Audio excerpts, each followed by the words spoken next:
मित्रों नमस्कार। सुधीर पांडे पूर्वांचल के यूट्यूब चैनल पर आपका स्वागत है, अभिवादन है, अभिनंदन है। बात करेंगे पप्पू यादव का।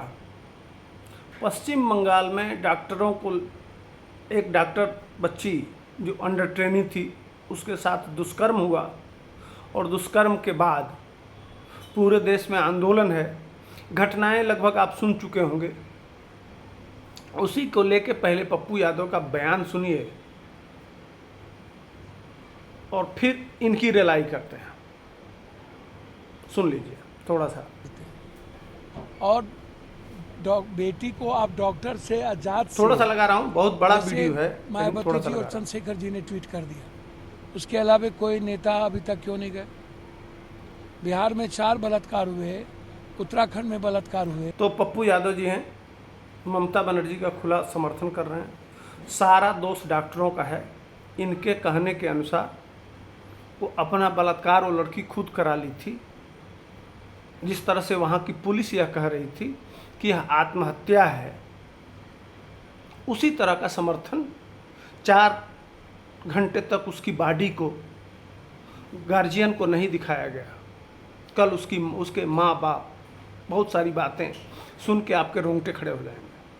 इसी को लेकर पूरे देश में आम जनता का भी समर्थन चल रहा है, डॉक्टरों का भी समर्थन चल रहा है। और यह पप्पू यादव हैं, यह समर्थन कर रहे हैं ममता बनर्जी का।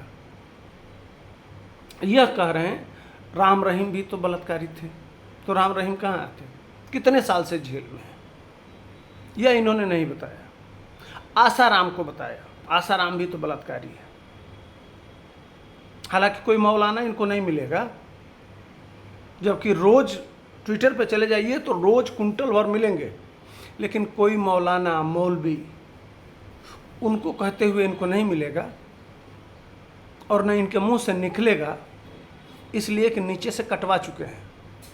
नाम पप्पू यादव जरूर है, दिखाने के लिए मंदिर में पूजा करते हुए भी दिख जाएंगे, लेकिन आत्मा सड़ गई है और मर गई है और खातना करा के पूर्ण रूप से जिहादी बन गए हैं।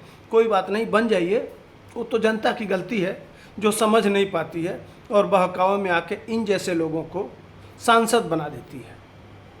यह देश का दुर्भाग्य है। और सांसद बनने की बात क्या है, सांसद तो अमृतपाल भी बन गया है, जो जेल से देश के गद्दारों को, जो खालिस्तान मांग करने वाले लोग थे, उनको पुलिस के कस्टडी से अपने साथ भीड़ ला के और उठा ले जाता है और खुलेआम सार्वजनिक रूप से सड़कों पे प्रदर्शन करता है कि भारत से हमको अलग देश चाहिए, और पंजाब की जनता उसको भी सांसद बना देती है। तो पप्पू यादव, आपका भी इतिहास अमृतपाल से कुछ अलग नहीं है। जेल में भी तो आप भी जेल काट चुके हैं और मुकदमा चल ही रहा है। यह सौभाग्य, यह अलग बात है कि आपको जमानत है, आप सांसद बन गए हैं। अब आते हैं राम रहीम को। राम रहीम के पेरोल पे बात कर रहे हैं कि राम रहीम इस समय बाहर घूम रहा है और बाहर टहल रहा है। तो बाहर घूम तो लालू यादव भी रहे हैं, उनको भी तो सजा हुई है। क्या आप कह सकते हैं कि लालू यादव क्यों घूम रहे हैं? वह आपकी माँ ने दूध नहीं पिलाया है इतना कि आप इस बात को कि राम रहीम घूम सकता है। लालू यादव के लिए अलग संविधान है और राम रहीम के लिए अलग संविधान है। आसाराम के लिए अलग संविधान है और लालू यादव के लिए अलग संविधान है। दोनों सजा याफ्ता मुजरिम है।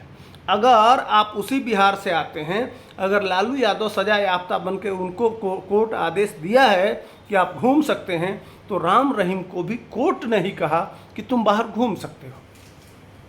लेकिन आपको लालू यादव नहीं दिखते हैं, इसलिए कि कल ज़रूरत पड़ सकती है आपको उनसे वोट भी मांग सकते हैं, कल आप उनसे गुटुरगु कर सकते हैं, इसलिए वह दिखाई नहीं देगा, लेकिन राम रहीम दिखाई देगा।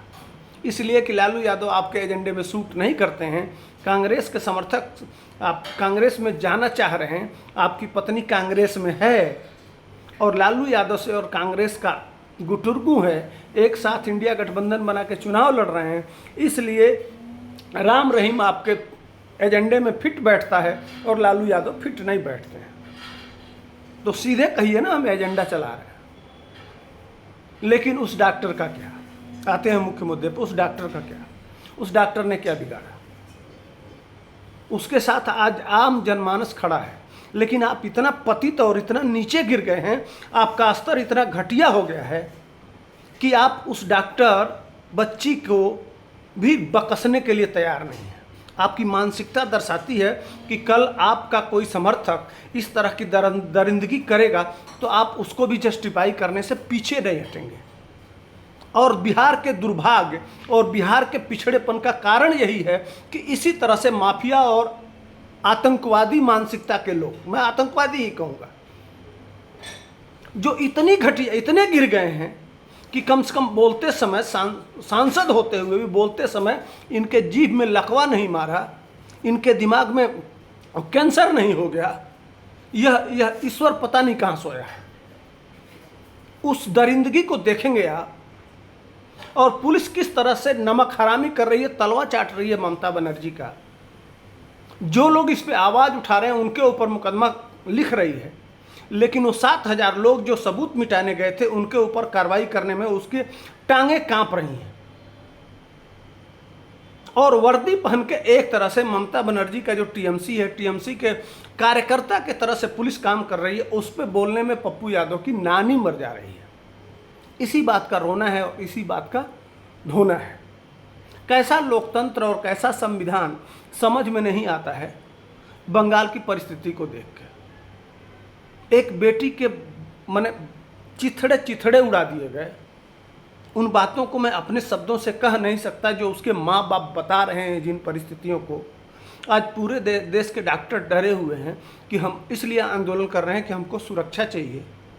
जो डॉक्टर, जब हम परिस्थिति से, अगर पप्पू यादव के भाई का या परिवार का या बच्ची का भी एक्सीडेंट हो जाएगा तो वह भगवान के पास मंदिर नहीं लेके जाएंगे, बल्कि डॉक्टर के पास लेके जरूर जाएंगे,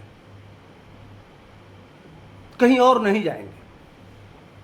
सुख होता है तो उस समय पर मंदिर जाएं या कहीं भी जाएं या गुरुद्वारा जाएं या मस्जिद जाएं, कहीं भी जा सकते हैं। लेकिन जब परिस्थिति होती है तो सबसे पहले हम भाग के डॉक्टर ही जाते हैं। और उस देश के डॉक्टर सभी चिंतित हैं कि हमारी सुरक्षा कौन करेगा, इसलिए कि बंगाल की पुलिस ने जो कुकर्म किया है और जिस तरह से उस बच्ची का, जिसने चिथड़े किया वह तो अलग है, लेकिन मानसिक रूप से पुलिस ने जो उसके परिवार और वहाँ के डॉक्टरों के साथ किया और जांच में जिस तरह से किया कि यह बलात्कार नहीं आत्महत्या है, जबकि उसके गुप्तांगों से जो सीमन मिला है वह प्रूफ करता है कि क्या किया गया। पहले उस परिवार को बताया गया कि नहीं, आपकी बच्ची बीमार है, आप आ जाइए। उसके बाद से 4 घंटे इंतजार करके उस बच्ची के साथ, उस बच्ची को पहले अपने तरफ से बचाने का वो जो उनका एजेंडा था कि किसी तरह से उसको आत्महत्या करार दिया जाए, वह करने का प्रयास किया गया। और इस तरह की विभत्स घटनाएं बंगाल की पुलिस की, और उसको बचाने में और ममता बनर्जी को बचाने में यह पप्पू यादव जैसे माफिया और गुंडे और अपराधी लगे हुए हैं, इसलिए कि इनको वोट मिल गया और इनको सत्ता मिल गई। तो फिर जम्मू कश्मीर का वह शेख जो आतंकवादियों का समर्थक और खुद आतंकवादी रहा है, जो वर्तमान में जेल में है, और दूसरा यह अमृतपाल जो खुलेआम खालिस्तानियों का समर्थन करता है और अलग देश की मांग करता है। इन दोनों से पप्पू यादव अलग कैसे हैं? मानसिक रूप से तीनों एक हैं, तीनों में कोई अंतर नहीं है। और दुर्भाग्य इसी बात का है कि इसी तरह से माफियाओं को हम वोट देते रहते हैं, जिसके वजह से बिहार की दुर्दशा होती है और हमको दूसरे प्रदेशों में जाना पड़ता है और धक्के खाने पड़ते हैं। नहीं, गुजरात में कोई माफिया, इस तरह का माफिया नहीं पनपता है और न उसको सत्ता मिलती है। इवन महाराष्ट्र में भी इस तरह के माफियाओं को संरक्षण नहीं मिलता है। हरियाणा में भी आपको इस तरह के माफियाओं का संरक्षण नहीं मिलता है। यहाँ की इकोनॉमी और यहाँ के लोग कहीं बाहर रोजी रोजगार के लिए नहीं जाते हैं, इसलिए कि शायद कहीं ना कहीं अंतिम स्तर पे वो उनकी ज़मीर जाग जाती है, वह लोग इस तरह के लोगों को मतदान नहीं करते। लेकिन बिहार और उत्तर प्रदेश में इन माफियाओं को हम और आप संरक्षण देते हैं और इस तरह से विभत्स घटनाओं में आके भी यह बचाने का काम करते हैं उनको, तो फिर हमको तो धक्का खाना पड़ेगा। नहीं तो इनके हाथ पकड़ के कॉलर लगा के घसीटते हुए इनसे ले जाके उनके बच्ची के माँ बाप से माफ़ी मंगवाना चाहिए, तब असली न्याय होता। गुस्से में था, बहुत कुछ बोला, और बोलना भी चाहिए, मुझे इस बात का कोई डर नहीं है। पप्पू यादव जैसे चोर चुहाड़ बकरी चोर बहुत देखा है हमने, हमारा काम है बोलना। आप आके बताइए कि मेरे बातों में कितनी सच्चाई है और कितना गलत है, कमेंट सेक्शन में आप आइए बताइए। तब तक के लिए हमको दीजिए इजाज़त। हालांकि कुछ लोग आएंगे और कहेंगे कि नहीं है जातिवाद की वजह से कर रहे हैं, इसलिए कि उनके दिमाग में वही घुसा है, वह बच्ची नहीं है, वह भी उसी मानसिकता के हैं। इसी बात का रोना है। तो कमेंट सेक्शन में आइए बताइए। तब तक के लिए हमको दीजिए इजाज़त। जय हिंद, वंदे मातरम।